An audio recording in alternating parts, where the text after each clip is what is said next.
You're listening to Ancient Faith Radio, your Orthodox Internet radio connection.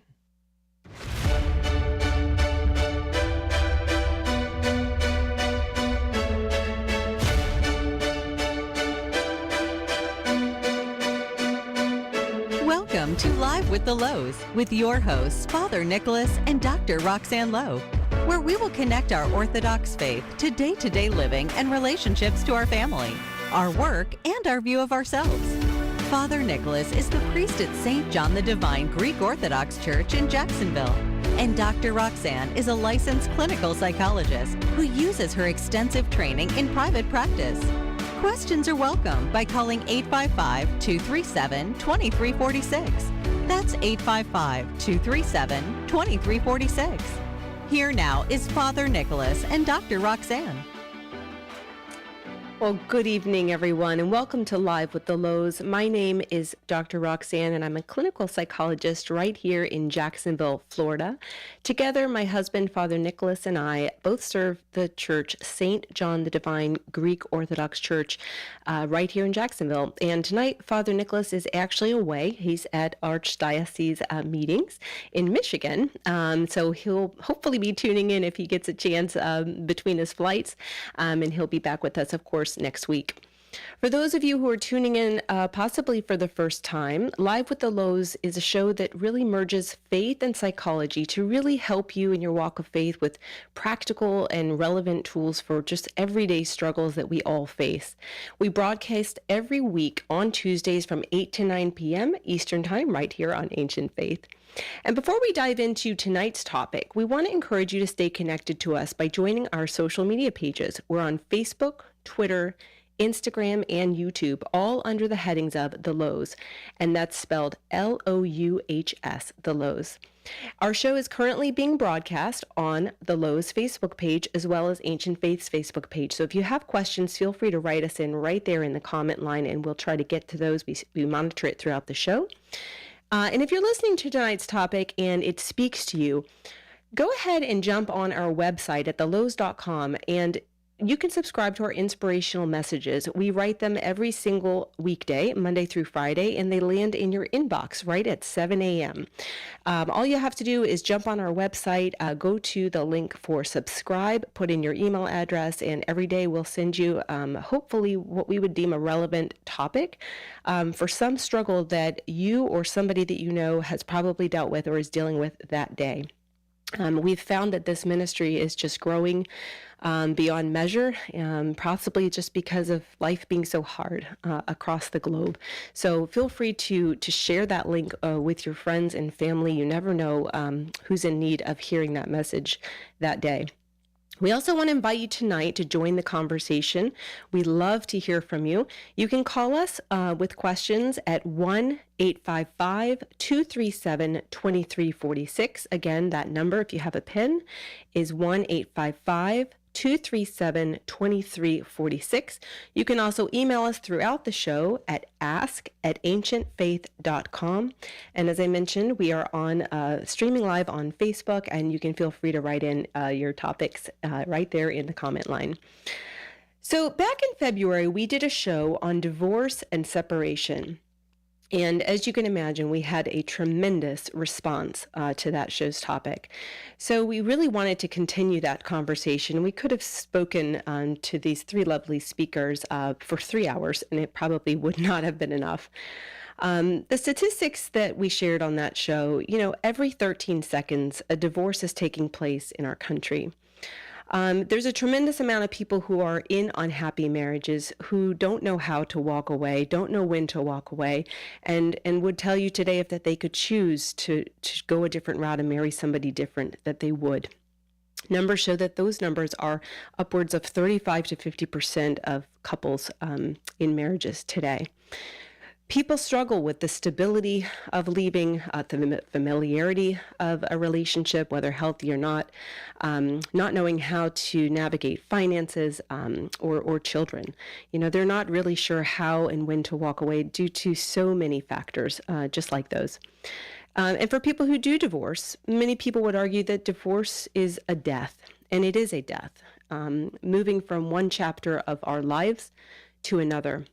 And with so many divorces taking place, people are looking for, how do we move through it? It's a difficult season, either we're about to go through it, if we've been through it, or if we're currently going through it. And so tonight's topic is going to be about this journey. And tonight we've invited back 3 amazing speakers who were with us on this first show to share their wisdom with you on this topic. Let me introduce them. So we have Maria Boyle. She is the ministry leader of Saints Peter and Paul's Divorce Rebuilders in Glenview, Illinois. It offers support and guidance to those who are separated and divorced, and for over a decade, Divorce Rebuilders has addressed the needs of Orthodox Christians by giving them a place to process all the aspects of the divorce experience with guidance, instruction, tools, and support. She's a seasoned professional in counseling, educated at Northwestern University with over 30 years of counseling experience in education. We are also joined by Hope Evans. Hope received her Bachelor's of Science in Nursing from Montana State University and currently works as a critical care nurse in the Adult Intensive Care Unit at Community Medical Center in Missoula, Montana. We are also joined by Christina Elderkin. Christina is currently employed as a nursing assistant at Providence St. Patrick's Hospital in Missoula. After years of fieldwork in wilderness guiding and environmental education, she is now working as a nurse. Hope, Christina, Maria, welcome to Live with the Louhs. We're so grateful to have you back. Thank you. Thank you. Thank you. So, Maria, in our last conversation, we started to talk about divorce, and again, such a tremendous response. I know we were talking just before we got on air about how many calls and emails that you received following our last show. And one of the themes that we received in our inbox was just how grateful people were that we were doing a show on this because they felt so alone in their healing journey. And so I want to begin by speaking a little bit about this journey. And you mentioned that no one really heals the same after divorce, that we all heal differently just depending on what we were dealing with in the marriage itself, and what we were dealing with in the divorce, whether it was amicable or contentious, violent, abusive, people's personality issues, financial stability. But you say that we really shouldn't wait and hope that things are going to get better, that waiting for things to feel better so that we can then do better is really not the best recipe for a successful outcome in the journey. Can we start with talking a little bit about that? Yes, it can be complicated because you want to sit back and process everything that has happened. Sometimes the divorce or the separation is over an extended period of time. Sometimes it happens suddenly, and all of a sudden, within 2, 3, 4 months, you get papers. You just have to make a decision, have to find a divorce attorney, and quickly are into a state of moving forward and not really processing, and certainly not grieving, not processing what is going on.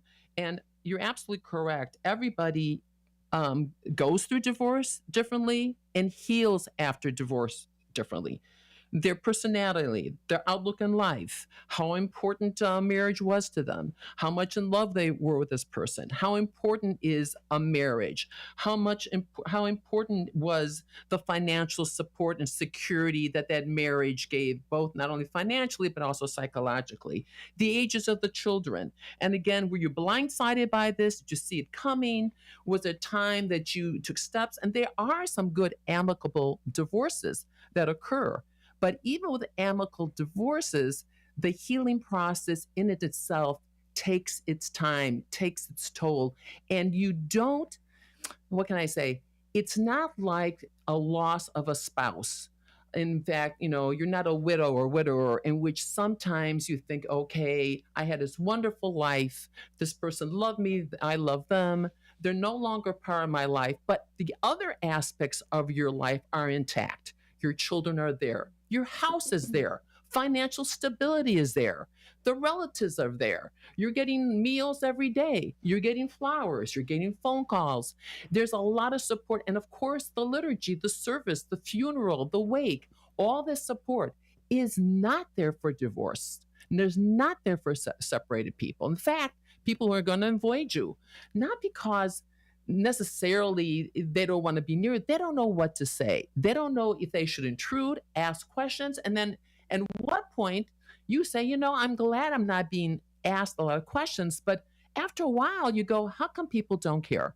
So I think that you to sit back and try to unravel all this and wait for the sunshine to come out and people to line up in queue and your finance to line up in queue and the divorce decree to make its say, or make its mark on the ground to help you navigate, is not a good way to wait on something that you should be in action. Let me give you an example. When I got divorced, I had young children and I was stunned. I was in shock. I didn't know what to do. I did get my divorce, but after that, the judge, gets that hammer, and I can remember that hammer's noise on the wooden desk. It was like resonating like an earthquake in my head. I could feel every bone of my body shake and my hair stand on end. I'm going, oh my gosh, after 6, 7, 8, 9 months of planning, I am divorced. I am alone. And I realized there was another journey ahead of me that I was going to take. I was in shock and I didn't know what to do. And I didn't know where to go. I figured, okay, something's going to happen. Something's going to tell me. I mean, I'll be the Holy Spirit. Someone will come to my door. Nothing of that happened for 2-3 months. And I had a friend of mine, and she was working for a public school system. I was a teacher. I had a teaching degree. She called me. This is where we're friends. She called me every other day. Maria, what are you doing? Are you going to apply? I go, where am I going to apply? I haven't been in a job market for 15 years. Where am I going to apply? She goes, why don't you apply here at the, at the Chicago public schools here? I go, okay, I will. Nothing happened. 2 days later, she called again. 2 days later, she called. She was on me for 4 weeks. I hadn't done nothing. So finally she came over to my house and said, here's the application. And I finally, because I was embarrassed, did it. So you did it when she actually came over and brought you the application. Yes. And she hounded me. I would have done it anyhow and I was embarrassed. But I'm just saying, here I am, a pretty, reasonable person. I knew I had to take action, but I didn't have the confidence, didn't know, and I was still stunned in this denial, stages of grief. This didn't happen. Like, this is really a dream. This only happens in the movies. This didn't happen to me and my kids. I'm not alone. Something's going to happen. So yes, you just can't stand by and think that things will unravel automatically and people will come and you'll see some kind of ad in the paper. You need to advocate for yourself, and you need to have people and tell these people, will you push me? Will you call me in 2 days and make sure I did A, B, and C? Will you call me in 5 days and make sure I went to the bank and took care of some money or deposited someplace else? Can you make sure? Because you really do need advocates when you can't advocate for yourself. What a beautiful thing to share with people listening who worry about being intruding or being a burden or a bother to somebody who's grieving, that you really do feel a paralysis in terms of, being able to move out of the experience of what's happened and into the experience of what it means to be in this chapter. And so I love that line that we really can't be waiting for things to feel better so that we can do better. And again, great support, great advice for people who are listening to a friend of somebody walking through this, that it's okay to call every day or every other day and to even show up at the house. And Hope and Christina, maybe you can weigh in sort of that kind of transitions into sort of my next question. You guys mentioned the need to sort of pursue help and support and community and to really think about redefining yourselves, finding interests again and living a kind of more spiritual and purposeful existence, and pruning really the weak branches, right? Things that are kind of keeping you from a more full recovery. Hope and Christina, maybe you could sort of weigh in on how you've both pursued that healing and what it looked like for both of you to do the process of sort of recreating yourselves after divorce. Hope, let's begin with you. Thank you, Dr. Roxanne. I think, first of all, I want to say that this is a really long process and it's ongoing, even as you move through the years out from your divorce. So I really wanted to start this by validating that no matter where listeners might be at within their process of healing after divorce, that it's very normal to cycle back through different stages and to feel these lows again, and then to have times of joy. So what I really embraced and continue to embrace is very consistent counseling. I found a good counselor here in Missoula, and it's been very helpful to meet with someone on a weekly basis and to have that person really start to know my whole story. Outside of friends, which I can also share with and have very close, it's helpful, especially the farther I get out from my divorce, to have that one person that I can go and just tell anything to, and not have someone not feel like I'm going to be judged, that I'm not in a more secure place or in a better place than I really am, and just be able to say and emote all of the emotions that are coming up. Other than that, I have also, as Maria and Christina and I have formed this bond and started to talk about divorce, I've really dug into the literature that the church offers. I've found a couple books that have been really helpful for me, by Father Joshua McCool. Healing Your Wounded Soul is one of them, and then Healing Work is his other book. And I'd highly recommend those to any listeners who are going through this process of healing, because it's a very, they give just a really good outline, really practical outline of what are some tangible things that I can do to help me in my healing process. What do I do when thoughts of shame come up? How do I stay in the present? How do I trust the process that I'm going to have these lows, but that I'm going to come back out of this, and that Christ is walking with me through this entire journey. And Christina, I don't know if you want to chime in here with anything that you want to say about your process. Yeah, no, Hope and I talk about this a lot, and genuine healing is really gritty.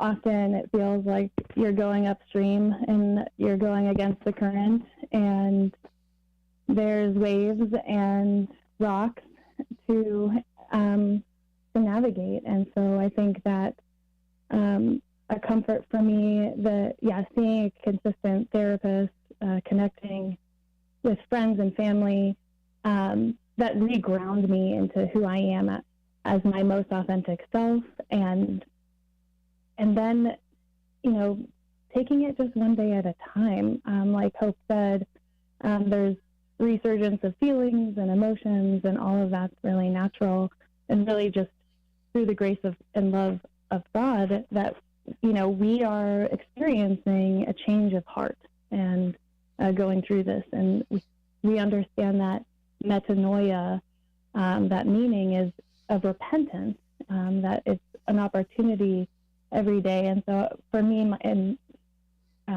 this process of healing, just the process and practice of gratitude and thanking God through all of it has been,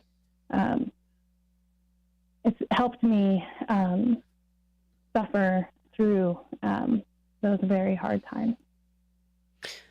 That's just beautiful the way I hear such the power of connection. I hear you guys all mentioning that. It's just the power of a positive, life-giving connection in your life through the journey that's consistent, and staying connected to what our faith, sort of the container of our faith and the way that we navigate it. So we don't get stuck in shame. So we don't get stuck in unforgiveness.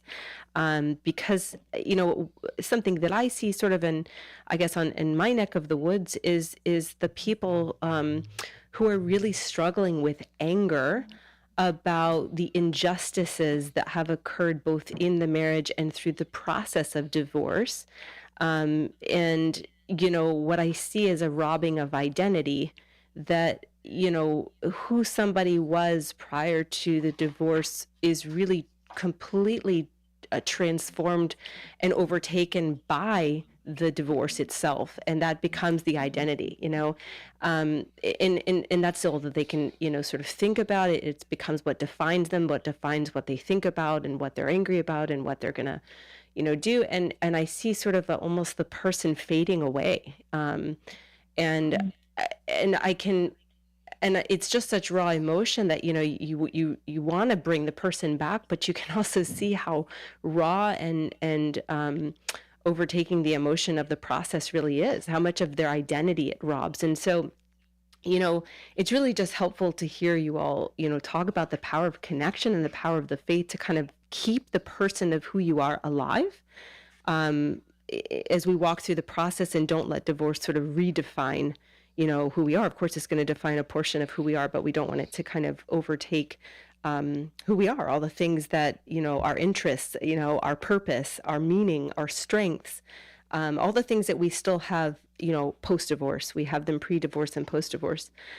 Maria, maybe you could discuss the importance of faith and really trying to hold on to or adopt a new positive mindset, and other things that maybe you did yourself to move toward a healthy path of recovery.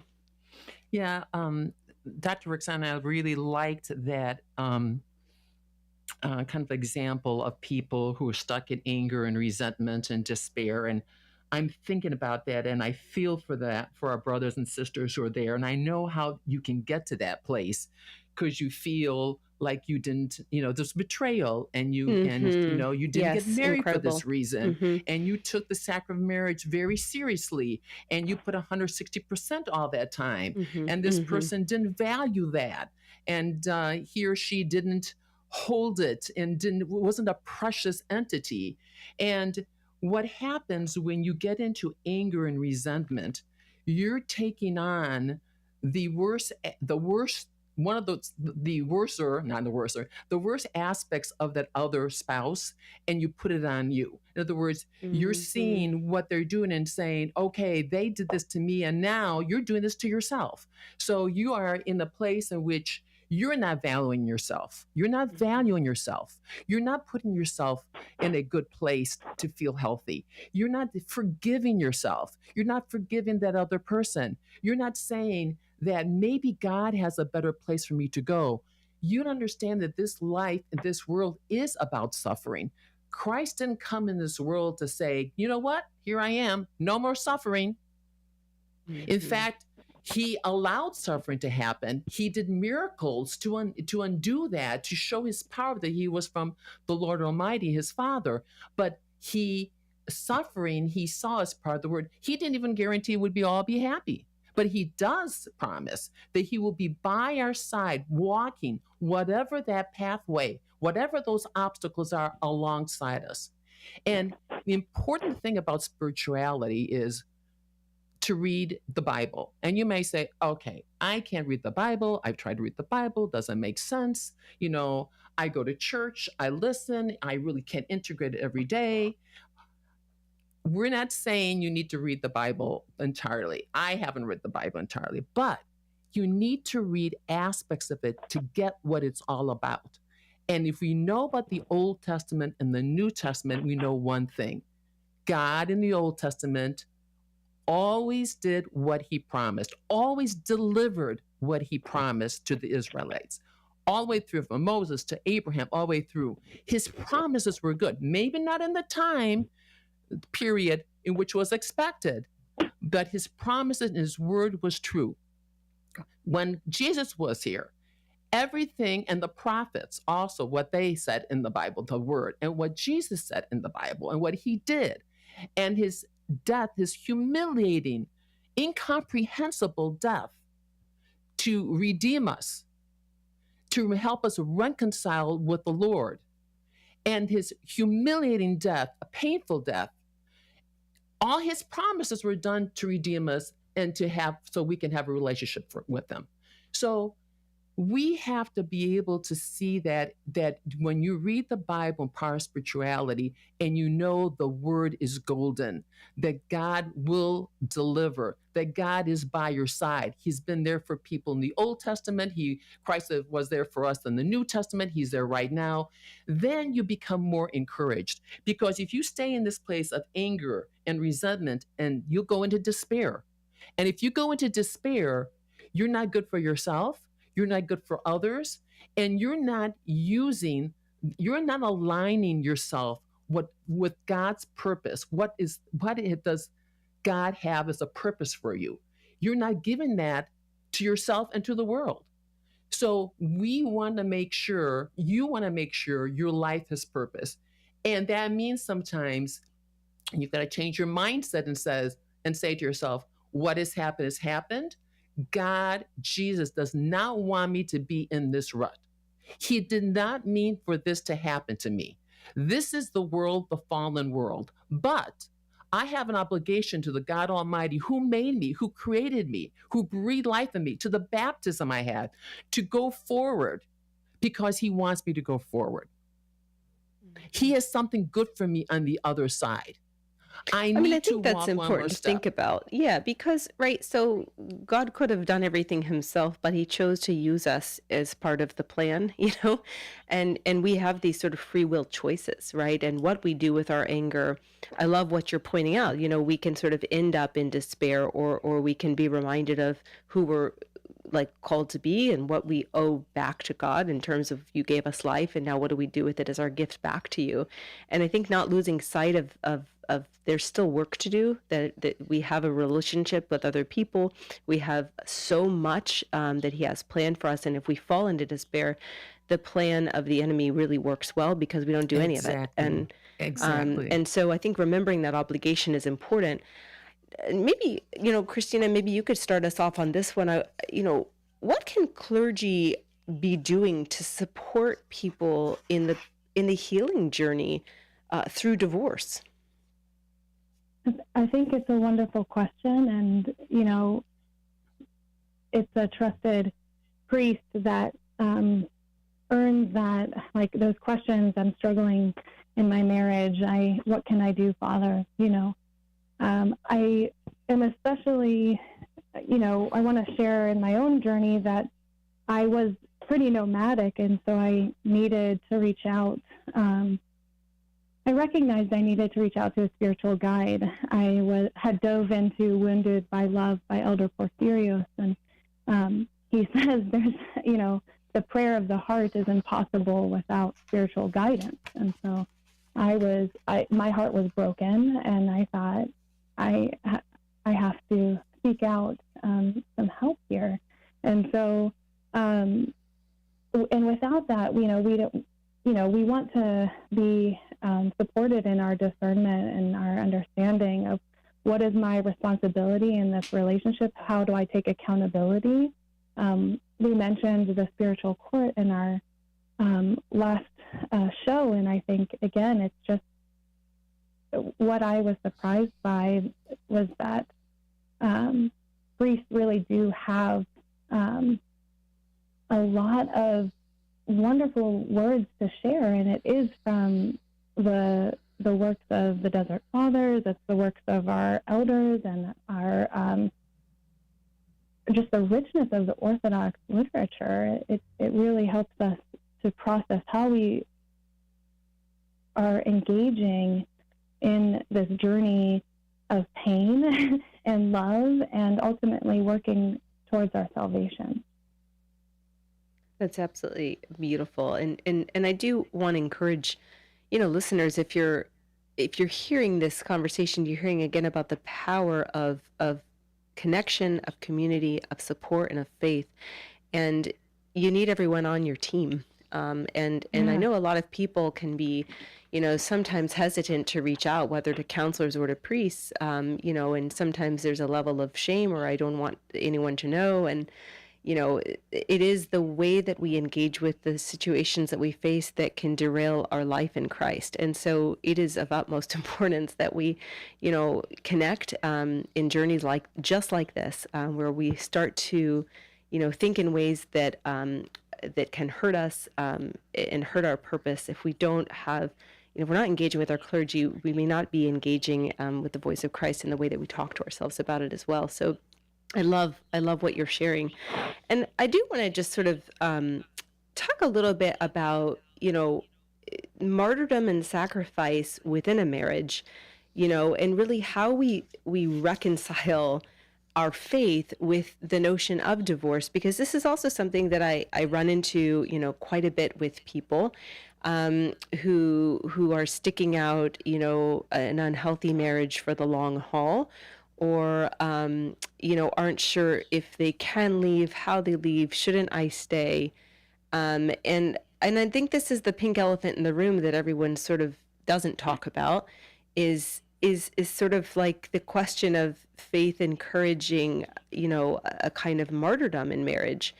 And I want to be sure that we sort of talk about that and sort of open up, even biblically, what we know about, what God wills for us in our relationships, in terms of what that sacrifice is supposed to look like versus what it is not supposed to look like. And I hope maybe you could start us off on that one. Yes, thank you. This is something that I spoke a lot with my priest about, and also struggled at a very deep spiritual level with, because I wholeheartedly embraced that nature of sacrifice and martyrdom, and spoke a lot about that to even friends when I was preparing for the wedding and explaining what the crowns of stood for, and all of that is such a beautiful tradition. And I think in a healthy marriage, it is exactly what are the building blocks to continue to help that marriage to grow. Something that I spoke with, and my priest said to me during my divorce process, was that severely unbalanced martyrdom can lead to abuse, and that the church never condones abuse in any form. And so it's like you said, the big elephant, the pink elephant. We're hesitant to use those terms like abuse, but the reality is that there's a lot of people that are experiencing that, perhaps not in a physical way, but on a psychological or spiritual level. And that's not what the church is referring to when it refers to that mutual martyrdom. The church is referring to a daily self-sacrifice of our own wills, for the betterment of the marriage. And the marriage doesn't include just the husband and wife; it also includes Christ. And that's why there's three ropes to the crowns. There's you're connected with that third rope, which is Christ. And so if there isn't that mutual martyrdom of oneself to Christ, then we're losing touch with what the entire purpose of marriage is, which is to help us along our journey to theosis and to being more and more like Christ every day. I love that. And that, let's just echo that imbalanced martyrdom, can very much lead to abuse. And, if you're ever wondering, if you're struggling in a marriage today and you're wondering, I would encourage you to take a look at Ephesians 5. This really talks about, what it looks like to be partnered with light, and what it looks like not to be partnered in light. And the Bible actually warns us so many times about being associated with or connected on a deeper level to immorality, idolatry, drunkenness, greed, sexual immorality, and even tempers that aren't attempted to be controlled. And why? Why were all these warnings there?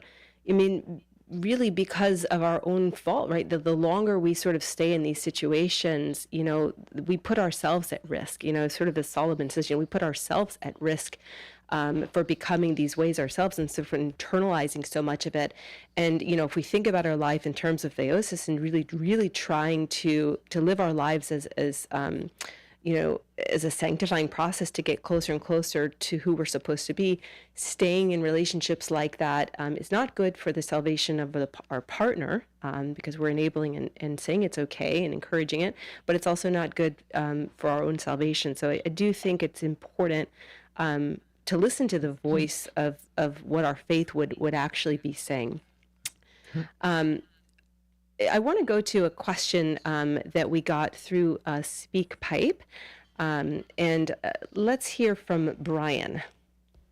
How important is it to look back and reflect on the marriage and try to understand the mistakes and how it failed?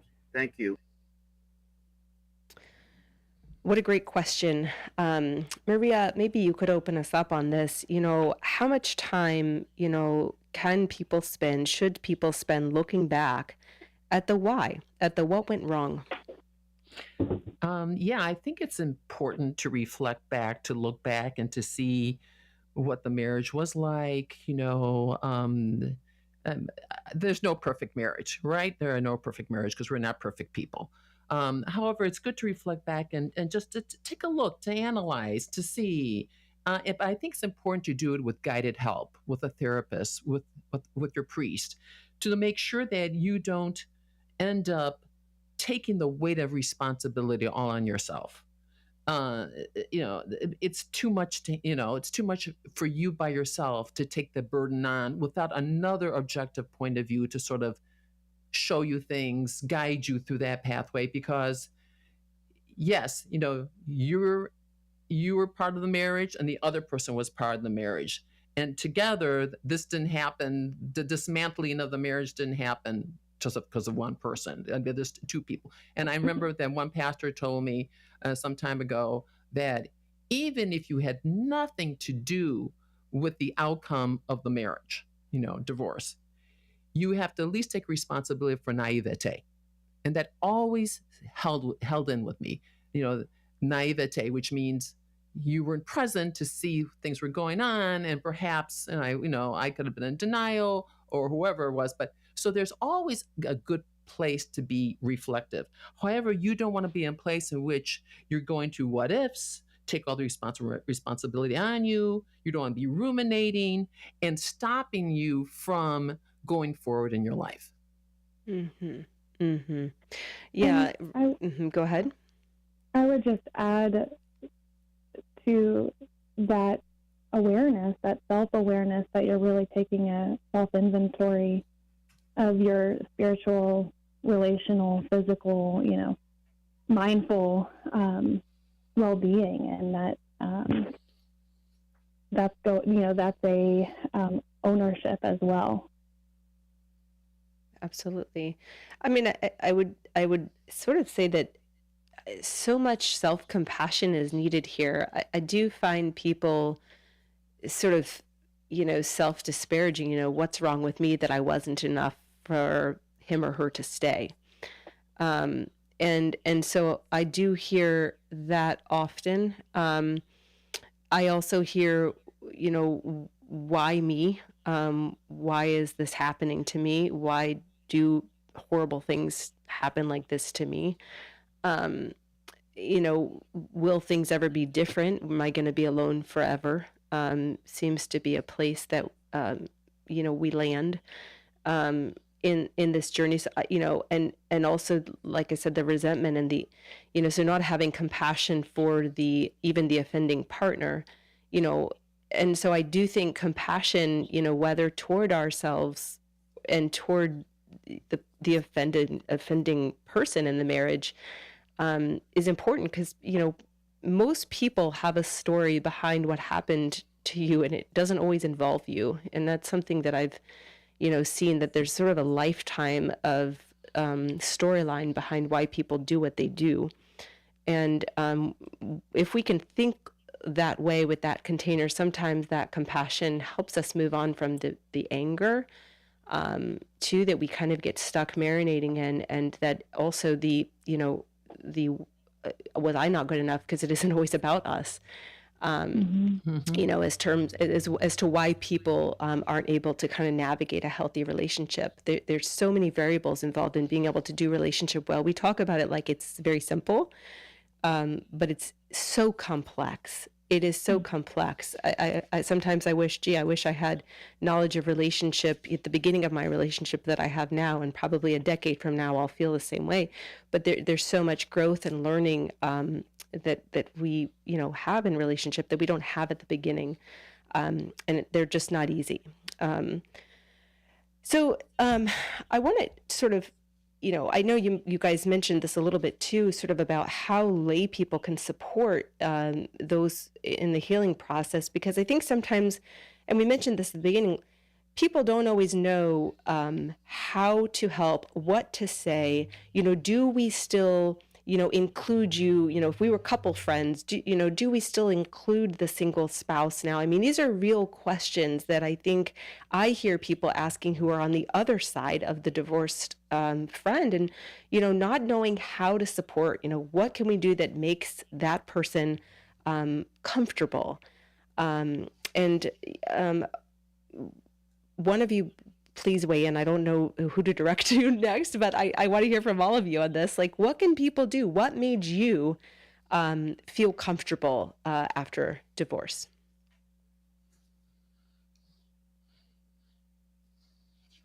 I'll jump in. This is Hope. I so appreciated and continue to appreciate when my married friends invite me over, and in my situation, being the female, I especially appreciate when my friend's husband is there as well, and they're there and they're engaging with me as if, and as I am a whole person, not as if, but as I am, and they're not treating me any differently. So that question, because I do think that's a question, as you said, Dr. Roxanne, that a lot of people have, the answer is an emphatic yes. Continue to invite people into your home, people who are going through a divorce, who have gone through a divorce, and then also just offering, especially during the more difficult times, whether there's a court date coming up, or that they're needing some extra time with their counselor, something like that, offering to watch their children. That was extremely helpful for me. Offering to bring them a meal, just checking in. I've found, receiving a text from someone like, "Hey, you're in my heart, you're in my prayers." That's so helpful, just to help combat that isolation, and also combating what we've been talking about of that tendency, or that how we can slip into that despair. It helps as you get farther and farther out from the divorce, and you're still on this healing path, that you're reminded that people are still there for you. Just like if you lost someone to death and you're checking in with that person, we all know that person's going to be grieving for a long time. Same with a divorced individual, still grieving and still needs people to be checking in. Yeah, absolutely. I see you. I hear you. What can I do for you? There's just an engaged presence there that is very healing. And it's also, I would just add too that, give yourself opportunities to cultivate that emotional light, like to feel your feelings. That your heart can open, and it's a safe place to do so in relationship with others. And it doesn't have to be this painful thing. I would say I would just, add on to all these wonderful things that just sit with that person in their suffering. You don't have to say great advice, have great solutions. Just sit with them and make them know that I will be here with you. You will not go through this alone. Here is my number. You call me whenever you want to when you want to talk, or if you want me to come over, you want to come over to change place. But I'm not going to let you walk through this alone. No, in fact, our Divorce Rebuilders, our motto is no Christian should walk through the pain of divorce alone. Mm-hmm. And that's why the support group it is. And I think that, I don't want to say that happens all the time. I mean, there is times in which I wish people would have reached out to me more, they didn't. There were some good true friends that I knew I could always talk to. So if you have one or two people, you can say, when they call you, validate them. I really do appreciate that you called me. You really made a difference. It made my day. Just hearing you is so soothing. Thank you. And thank you for listening to what I have to say. And as far as clergy is concerned, I remember just my example of my priest at the time. He would check in with me every other week and see how I was doing. And at one time, I was, like I said, I was looking for a job and changing jobs, and financially I was a mess. And he called me in and said, come into my office. I hadn't seen you for a while. How are you doing? The kids are doing. He says, well, what are you doing for fun? I go, well, we're just, we're doing fine. We're going to school and take care of homework, and I'm getting groceries, and I'm trying to find a job, a new job, whatever. He goes, well, did you do anything fun? And I sat there and I said, we have pizza on Fridays, And he says, this is priest's money. Take this money. I think it was like $60 or whatever. And you go to a movie. I don't want you to use it for anything else, but you go to a movie. That touched my heart. And this is something that almost anybody can do and say, I'm going to get some tickets for you to go see a movie, or I'm going to watch your kids while you go shopping and you get a haircut. And then a couple years later, when I have two girls and a boy, and so later, he had me come in, like 3 years later, and God bless him, he's no longer with us. And he said, Maria, how's it going? He goes, I'm really worried about my son. There's 3 females in the family, and he goes, let me think on this. So he went to his men's group. And he asked his men's group, would anybody want to mentor a young boy? Wow. And someone raised their hand. We're friends with them. I'm friends with them till now. And said, absolutely. And started taking my son to baseball games. That's just incredible. A mentoring experience. And I saw this person in church just 2 weeks ago. And he says, he asked about my son, and I said, his son's great. He's doing this and that. He's married now. He's a young kid. He goes, when Father came in and asked that of our men's group, I didn't hesitate. It was just like the easiest thing for me to do. My heart just jumped with opportunity. Let's not deny we have needs, but by not asking for help, we're denying other people who want to give and will delight in it. And who use their own inherent gifts. Exactly. Yeah. It's like goes back and forth. So we have to have this mindset, and we have to, like I said at the beginning, we need to advocate for ourselves. We need to go out and ask for help. We need to pursue help. We need to pursue support. We need to find a priest or 1 or 2 priests. Get a different point of view if you want to from different. If that's going to help you solidify where you are and get rid of this anger and resentment so you can be free and go on. Because you're right, Dr. Roxanne, there's nothing more that the enemy wants to see us depressed, unhappy, disassociated with our Lord, not going to church, for him to come in to our mind and say, see, there's no future for you. See, you're going to be lonely. See, no one's talking to you, reaching out to you. See, that's why your spouse left you, or you left your spouse, or whatever. Yes. And this is the voice of the enemy. Yeah. Exactly. I mean, and I love what you're sharing, and how often you were going in and seeking that support, and how often your priest was reaching out. I unfortunately just received an email from somebody who said, after 7 months of being separated, my priest has yet to ask me how I'm doing. And it makes me feel that Christ doesn't forgive me for what's happened. And so see, the voice begins. And yes. When we feel alone, when we stay isolated and live in our head and don't have that connection, this is sort of what happens. I love what you're sharing about, reaching out, how much you went in and initiated that, and how much your beautiful priest initiated that love and care and support. So, in the last, few minutes of the show, I really want to talk about divorce rebuilders, because you guys have an incredible ministry. And so I want you to share with our listeners, what the ministry is all about, and how they can access the support group and even be part of maybe the next start. Is it an open group, a closed group? How do people join? How do people reach you all? Oh, yes. Well, Divorce Rebuilders was born from my frustration of feeling alone, not be able to connect when I was divorced.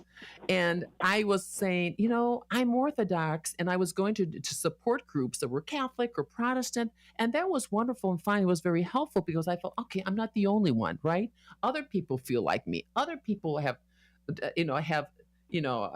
self-esteem issues. Other people feel lonely. Other people feel like they don't know what tomorrow is going to bring. So that was helpful. But after a while, I said, I want to be with Orthodox, because it's different. I want to be in my community.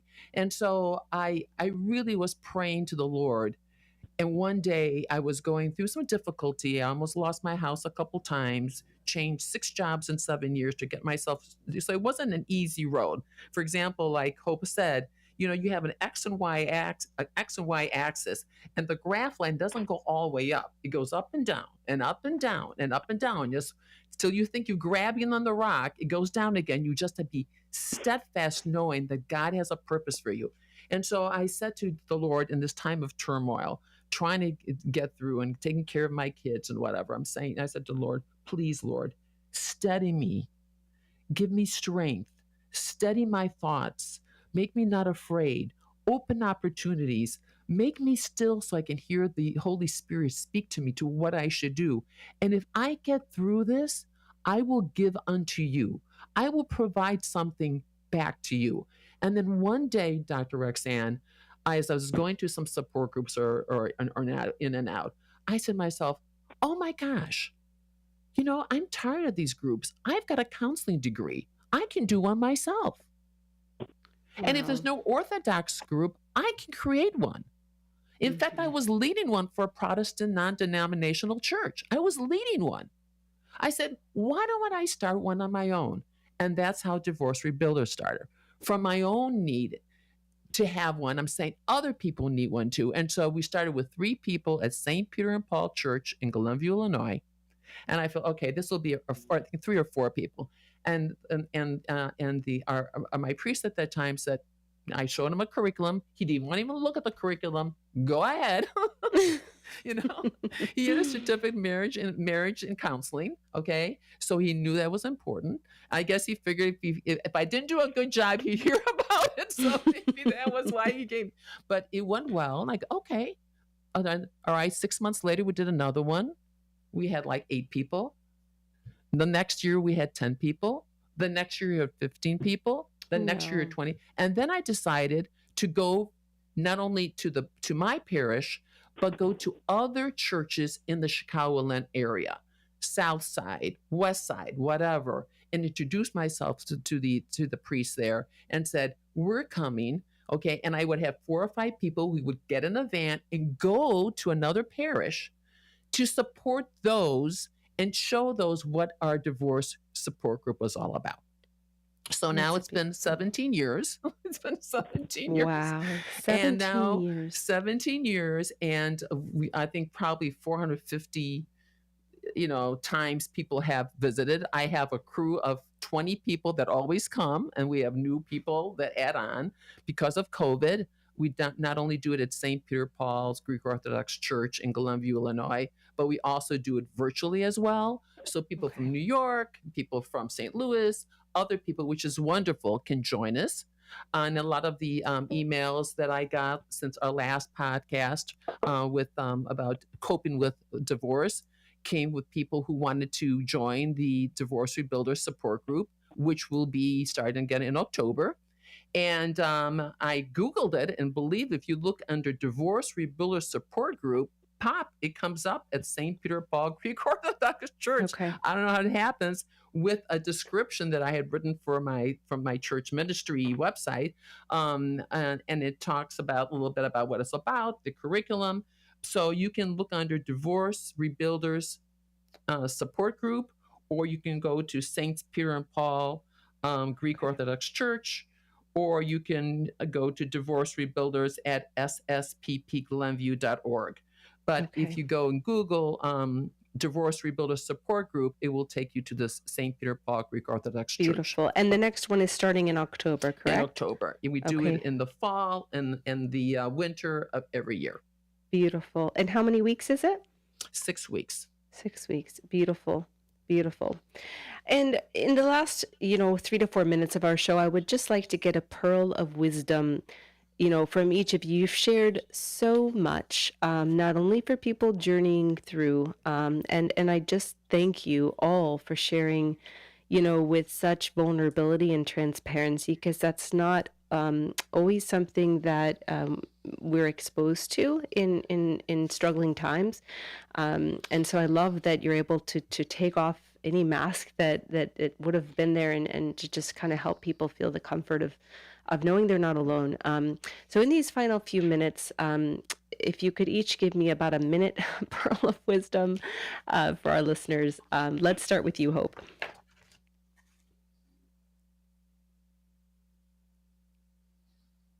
Hope, are you there with us still?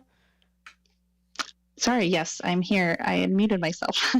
I want to read, just kind of as a final reflection, to leave you all with, from the Archdiocese to Jesus, Light to Those in Darkness. And in the introduction there, I think this is so powerful, because we can be stuck in times where we don't know what to do. And this is just an encouragement for those places and those times. It is just at that time that we need to turn to Jesus, the one and only light of the world and the only rescue for those in the darkness of pain and despair. When we pass through those times of pain that wring the heart, we are called not to break down, but to break through. Just as there is a sound barrier, so there is a kind of praise barrier. We break through the darkness by offering praise to God. And praise at such times is not offered as the fruit of a contented and happy mood. Such praise is not the result of a feeling. It is offered in the teeth of feelings of pain, and in spite of the emotional numbness such feelings of pain can bring. So I want to encourage anyone listening tonight to continue to pray, to continue to reach out and offer praise to Christ, even when we are in those times of despair. Beautiful. Amen to that. Okay, Christina. Yeah, thank you, Hope. I would just reiterate too, yes, continue to keep your prayer life alive. Seek out that spiritual guidance. Be with friends and family. Be in a loving and safe environment emotionally and psychologically and spiritually. And it's interesting. I was reading recently C.S. Lewis saying, no one ever told me that grief felt like so much like fear. And it's okay to step into that uncertainty with notions of doubt and fear and Lord, will you catch me after this life that I thought would be my future has fallen apart. And so I continue to write incessantly, and also just,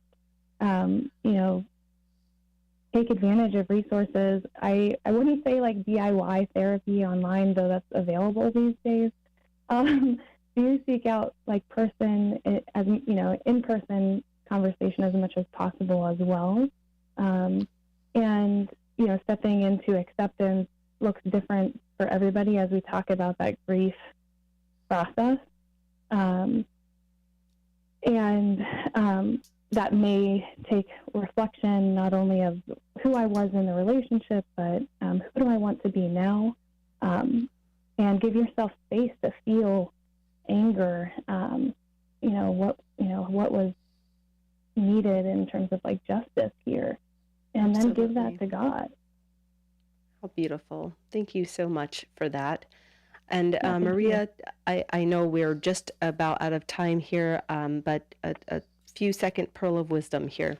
Yes, be bold, be strong, trust God's purpose for you, go forward with truth and faith, that God's word and love for you is true and forever. Amen to that. And thank you so much, Hope and Maria and Christina, for joining us tonight. What a beautiful and deep conversation. And I know our listeners appreciate it and feel probably just so much gratitude to all of you. So thank you for being with us. We also want to thank Matushka Trudy once again for producing our show tonight, and all the great staff at Ancient Faith who make this show and all the ministries of Ancient Faith possible.